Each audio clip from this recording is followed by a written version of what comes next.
오늘 말씀은 말씀에는 능력이 있습니다라는 제목으로 전합니다.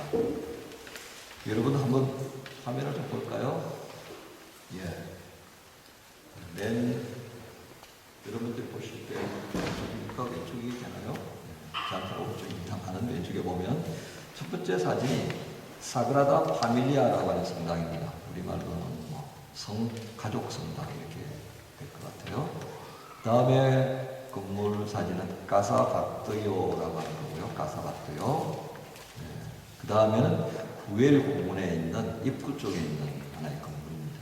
이게 뭐냐면 여러분들이 스페인의 바르셀로나라고 하는 도시를 가면 그 바르셀로나를 소위 말하는 아름다움을 입힌 사람이 있는데요. 그 사람이 이제 가우디라고 하는 사람입니다. 이 사람이 1852년에 태어나서 1926년에 돌아가셨는데 이분 본명이 안토니 플라시트 길렘 가우디 이 코르네트. 기억하려고 하지 마세요. 그냥 참 무지하게 길구나. 중요한 것은 이 사람의 이름 가운데 있는 가우디라고 합니다. 가우디. 200년 가까이 되어지는 이 긴 시간을 가지고 200년이 넘죠. 긴 시간 동안 이제 이 건축을 진행하고 있는데요. 실상은 이 가우디는 이 건축을 시작하고 완성을 못 보고 1926년에 사망을 했습니다만은 이 가우디의 뒤를 이어서 계속해서 이 성전의 공사는 진행 중에 있습니다. 성당은 계속 진행 중이지만 그 사람에 의해서 만들어진 까사바뜨요, 그 다음에 구엘 공원에 있는 이 아름다운 건물들은 완성되어서 많은 관광객들을 맞이하고 있습니다. 사그라다 파밀리아 성당의 입장료가요 굉장히 비쌉니다. 맨 위 엘리베이터를 타고 성당 맨 층탑까지 올라가고 그 다음에 가이드의 안내를 받으면 40유로를 지불해요. 갔다는 게 아니라 비싸다는 얘기입니다. 가보고 싶었는데 돈이 비싸서 못 올라가 봤어요. 자, 이 장면을 보면서 그런 생각이 들었습니다. 차를 타고 이렇게 지나가면서 도대체 저 사람들이 뭘 보고 싶어서 저렇게 모여들었을까? 저녁에도 한번 가봤어요. 저녁에도 가보니까 사람들이 적은 숫자가 아닙니다. 왜 그럴까? 그 가우디가 만든 이 건물들에는 굉장한 아름다움이 깃들여 있고요. 그리고 그 시대를 훨씬 뛰어넘는 현대까지도 영향을 미치는 그의 건축 기술의 놀라운 탁월함을 보고 싶어 하기 때문에 그렇다 하는 겁니다. 물론 그 가운데는 그냥 순수한 관광객도 있겠지만 또 건축 관련해서 공부하는 젊은이들도 있을 것이고요. 건축에 관심 가진 많은 분들이 있을 것입니다. 근데 재밌는 것은 바르셀로나 여기에 가우디가 만든 이 건물들이 좀 있기는 합니다만 이 가우디의 영향을 받은 사람들이 만든 유산, 빛 보면 저거 가우디가 만든 것 같아 라고 생각할 정도로 유사한 건물들이 있습니다. 그래서 그걸 구분하기 위해서 그 건물 입구에는 이 사람이 지었는지 안 지었는지 분명하게 보여주는 팻말이 붙여져 있어요. 그것도 참 중요한 거예요. 우리가 볼 때는 거기서 거기 같은데 자세히 들여다보면 물론 표시가 나겠습니다만 지나가면서 얼핏 볼 때는 저것도 가우디가 만들었구나. 가우디가 참 많이 만들었네. 이렇게 알 수 있을 것 같습니다. 그런데 그게 아니었습니다. 이것은 가우디가 만들었다. 아니다. 라고 하는 것을 분명하기 위해서 가우디의 이름을 붙인 회찰이 딱 부착되어 있는 것을 보게 됩니다. 제가 모스크바에 2년을 있었는데요. 모스크바 장신대에서 2년간 현지 목사님들하고 같이 공부할 때 그분들의 인도를 받아서 모스크바 붉은 광장을 갈 기회가 있었습니다. 그 광장에 보면 푸틴 대통령이 살고 있는 대통령궁과 맞은편에 붐백화점이라고 있습니다. 그 붐백화점이 제전 러시아 때부터 시작됐는데요. 소비에트 정권이 들어서고서도 이 백화점을 없애지 않고 도리어 서구 세계를 향한 어떤 선전용으로 이 소비에트 공산당이 사용합니다. 거기다가 모든 세계의 명품은 다 집어넣고요. 우리도 이렇게 잘 산다를 이렇게 했던 겁니다. 80년에 들어와서 고르바초프에 의해서 소비에트가 무너지고 난 다음에 공화국이 되어졌는데 여전히 구름백화점은 모스크바를 상징하는 아주 명품 백화점으로 이름이 알려져 있습니다. 저 백화점 안에 있는 물품들이 소위 말하는 저거 진짜냐 가짜냐를 판별을 해야 될 텐데 무엇으로 판별할 수 있겠습니까? 경비원들이었습니다. 정말 영화 보디가드에 나올 법한 그런 경비원들이요. 같이 옆에 가서 사진을 찍어보고 싶을 만큼 정말 잘생긴 경호원들입니다. 그 사람들이요. 바로 루이 비통이라든지 이런 명품들이 있는 점에 상점 앞에 이렇게 서 있습니다. 그 사람들이 경호원들이에요. 그러니까 벌써 그 매장에 가까이 가면서 그 경비원들을 보니까 야 이렇게 멋진 보디가드 경비원들을 두고서 관리하는 매장이니 이거 진짜임에 틀림없다는 거죠. 그렇게 관리하는 걸 보았습니다. 거기 있으면서 커피를 마시고 싶으면 그 백화점을 가는데 커피와 함께 또 재밌는 것은 50루블짜리 아이스크림이 있습니다. 50루블 해봐야 한국 돈으로 따지면 한 100원 정도 되나요? 1,000원이에요. 1,000원. 내가 너무 낮춰졌는데 1,000원 했답니다. 그 아이스크림이요 70년 이상의 역사를 가지고 있어요. 그러니까 우리 같은 평범한 사람들은 아이스크림 1,000원짜리에 위로를 받으면서 그냥 명품을 구경하고 나오는 거죠. 어떻게 보면 일반 사람들이든 그것을 선호하는 고객이든 간에 그 상품들은 자체의 가치를 보존하기 위해서 다양한 방식으로 사람들에게 다가가고 있다는 겁니다. 자, 이 얘기를 지금 제가 왜 할까요? 어떤 이가 이렇게 질문을 합니다.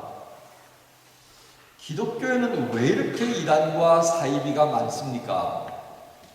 그러자 그 질문을 향하여서 어떤 목사님이 이렇게 대답합니다. 그건 기독교가 진짜여서 그렇습니다.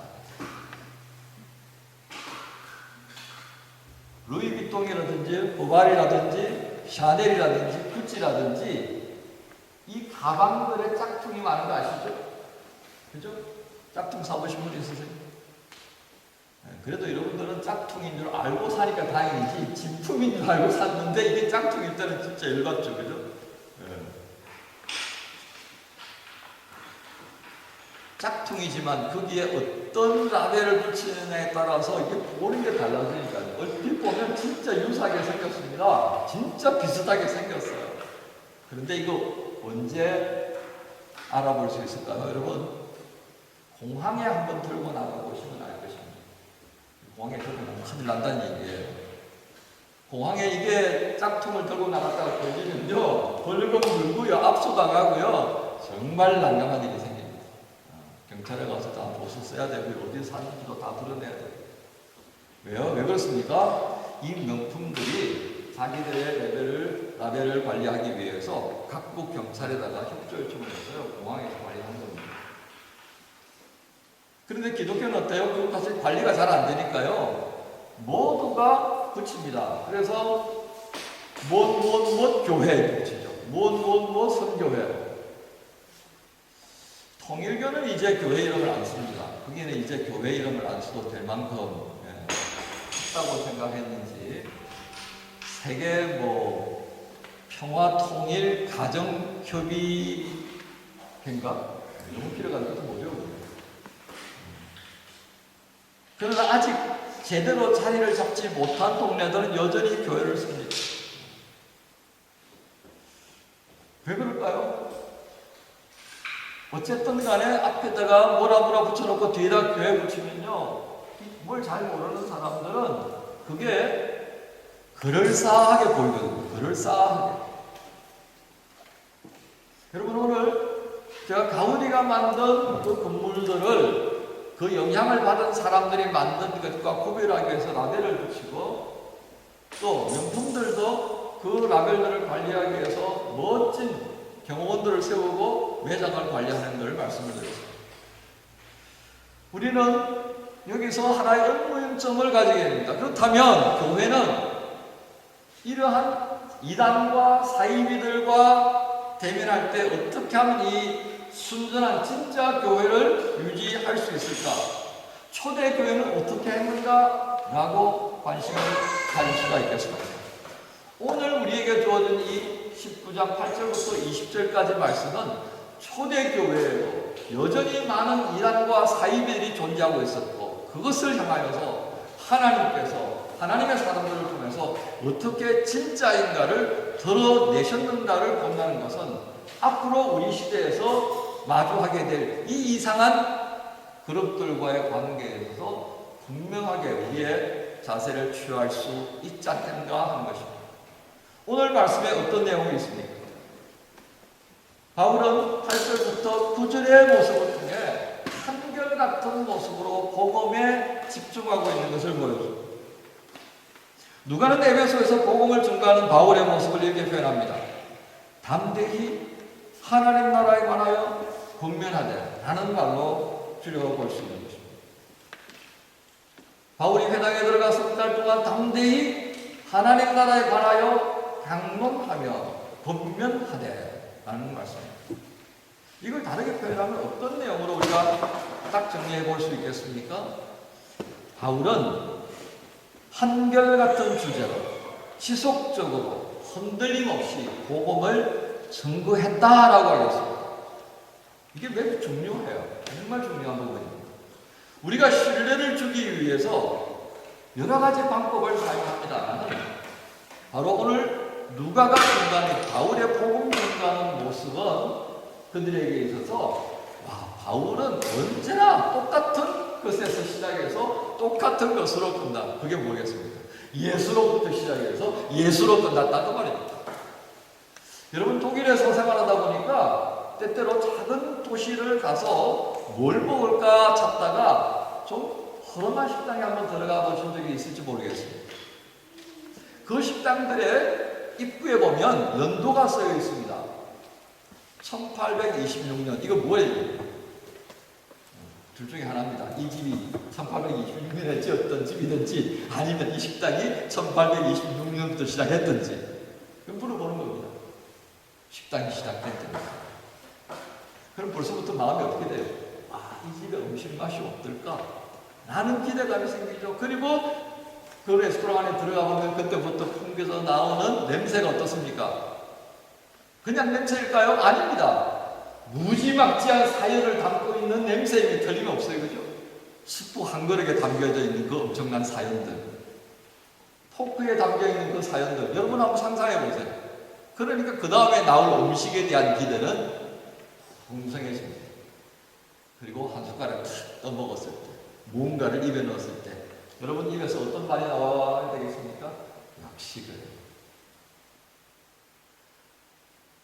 지난번에 제 아들이 그 요리사 훈련 받을 때 실습했던 그 집이요, 2대째 식당이었습니다.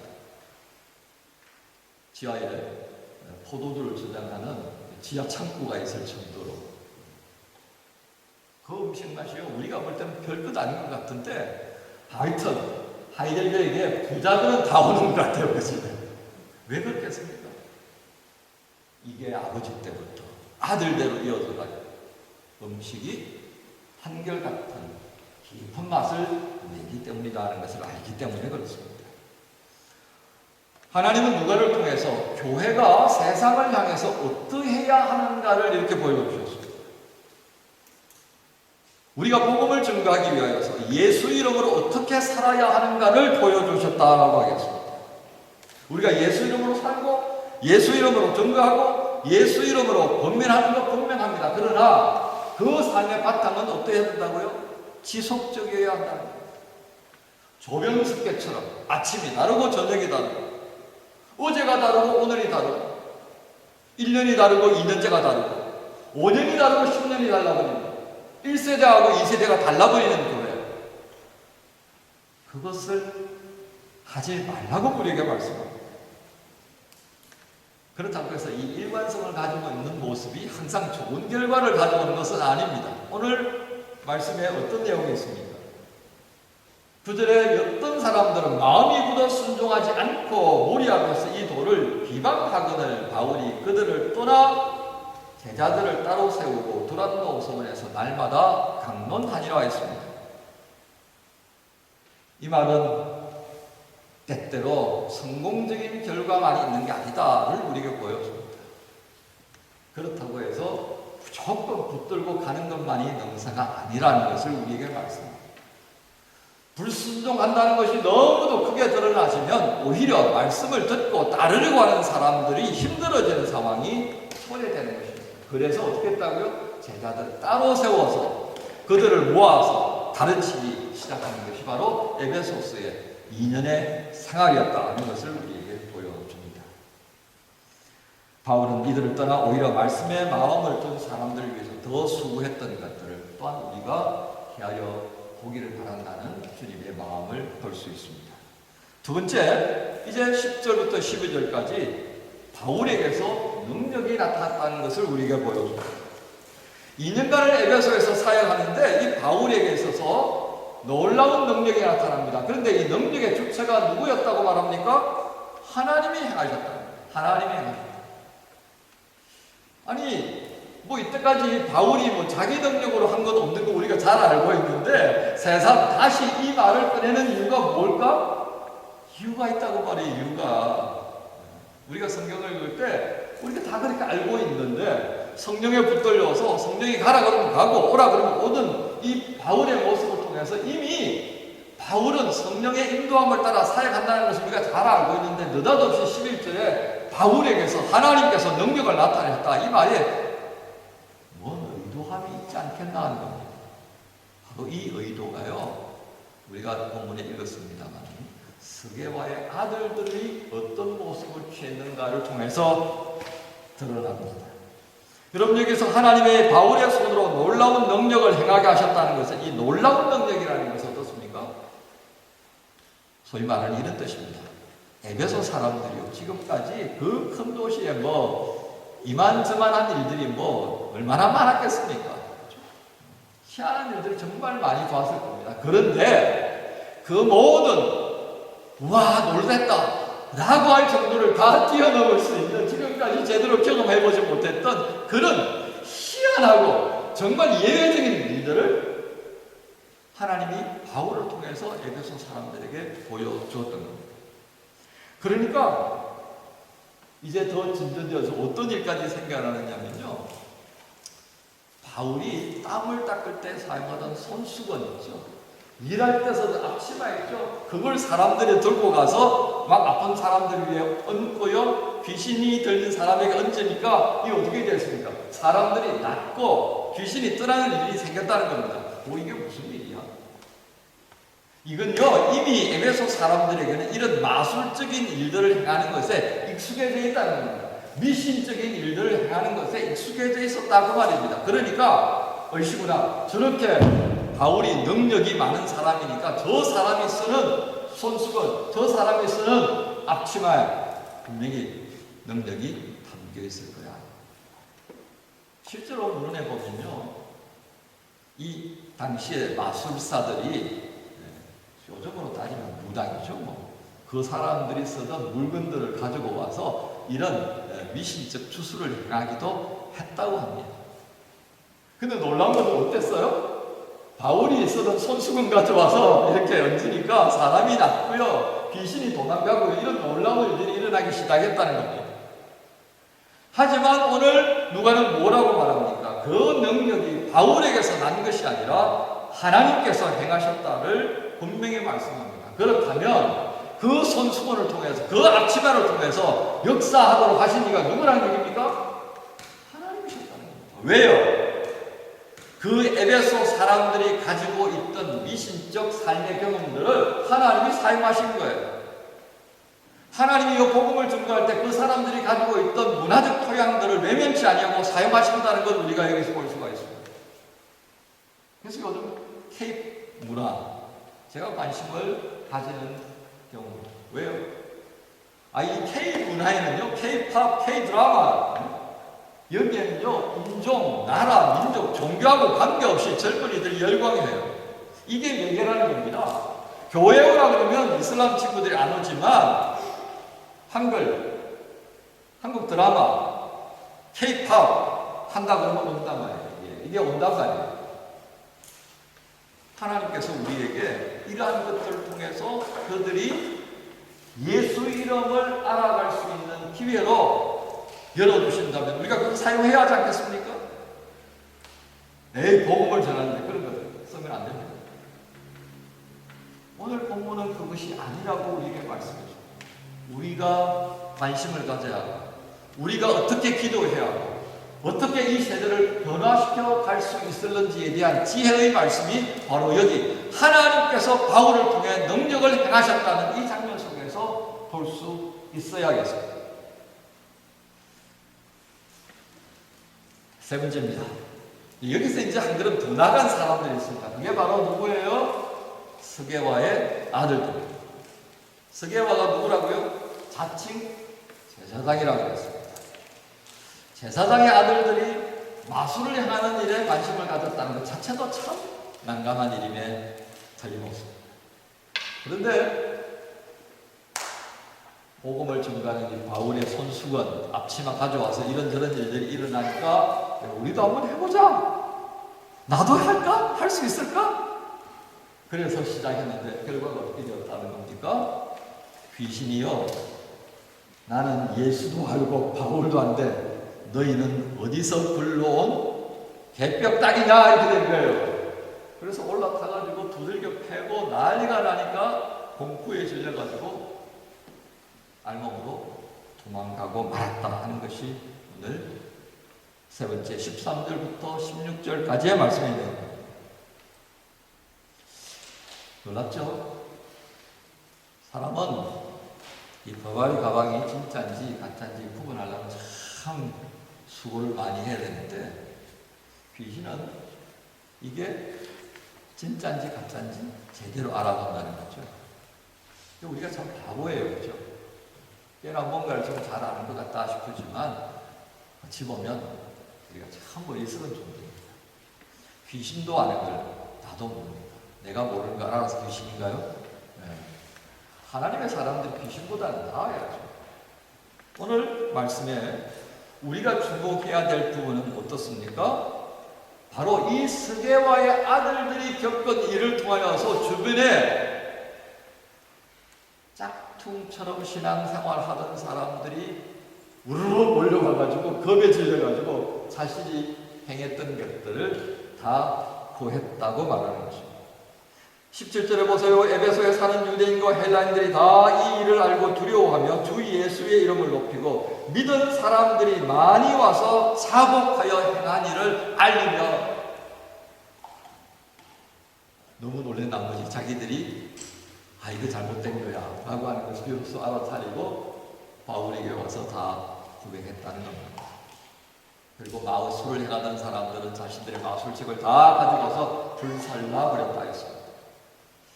오늘 누가는 이 사건의 결론을 어떻게 맺습니까? 20절입니다. 이와 같이 주의 말씀이 힘이 있어 흥왕하여 세력을 얻으니. 누가가 어떻게 결론을 맺었다고요? 주의 말씀이 힘이 있었다고 해요. 주의 말씀이 힘이 있었다. 바울이 힘이 있었다고요? 바울이 사용하던 손수건이요? 앞치마가요? 아닙니다. 말씀이 힘이 있었다고 했습니다. 바울의 입술에서 증거되어진 그 말씀이 힘이 있었다고 했습니다. 하나님의 능력이 어떻게 역사했다고요? 말씀을 통하여서 역사했다는 것을 누가는 분명히 증거하고 있습니다. 말씀이 곧 능력이라는 것을 우리에게 말씀합니다. 증거할 때 말씀을 통해 능력이 나타난 것을 기억하라고 우리에게 당부합니다. 곧 그리스도인의 능력은 어떤 것입니까? 그것은 말씀입니다. 내게 말씀이 있느냐? 내 안에 말씀이 담겨져 있느냐? 말씀을 담기 위하여서 내가 사모하는 심령으로 사느냐? 그래서 바울이 보여준 것처럼 한결같이 예수로 시작해서 예수로 살고 예수로 지향하는 그 삶의 방향과 목적을 가지고 있느냐는 겁니다. 그리고 이 능력은 스게와의 7 아들들처럼 그리고 그 에베소에 있는 무당들처럼 자신들의 이익을 위해서 사용할 것이 아니라고 하는 것을 우리에게 확인시켜 줍니다. 예수 이름으로 유익을 얻고자 했던 스게와의 7 아들들은 큰 봉변을 당하고 말았습니다. 하지만 바울을 통해 나타난 하나님의 능력은 어떠했습니까? 교회를 세우게 했고 하나님의 진리를 드러내게 했고 그리고 교회를 공동체에 되게 했습니다. 그러므로 말씀을 통해 나타나는 하나님의 능력은 이와 같은 지향점을 가집니다. 4가지입니다. 우리 같이 한번 읽어볼까요? 시작. 개인의 유익을 위한 도구가 아니다. 성도가 성도임을 증거하는 하나님의 증거다. 사람들로 하여금 진리로 나아가도록 만들며 교회 공동체를 지향한다. 10편 119편 57절을 같이 한번 읽겠습니다. 시작. 여호와는 나의 분깃이시니 나는 주의 말씀을 지키리라 하였나니. 나의 분깃이 무엇이라고요? 주의 말씀입니다. 그것은 우리 그리스도인들을 그리스도인 되게 하는 것은 사회적 신분 상승, 경력에 많고 적은, 얼굴에 잘생기고 못생기고, 혈통이 어떻고 민족이 어떻고 나라가 어떻고가 아니라는 것입니다. 우리의 분깃을 어디에 두고 있느냐에 따라서 나의 마음이 어디를 향하고 있느냐에 따라서 달라진다라고 하는 것을 우리에게 보여줍니다. 바울은 그것을 알았기에 어디를 가든 한결같이 예수로부터 시작하여서 예수로 끝을 맺는 인생을 살고자 했고 그렇게 살았습니다. 바로 그 바울을 통해 선포되는 말씀 속에 하나님은 능력이 있음을 우리에게 보여주셨습니다. 여러분 오늘 말씀의 제목이 뭐였습니까? 뭐였어요?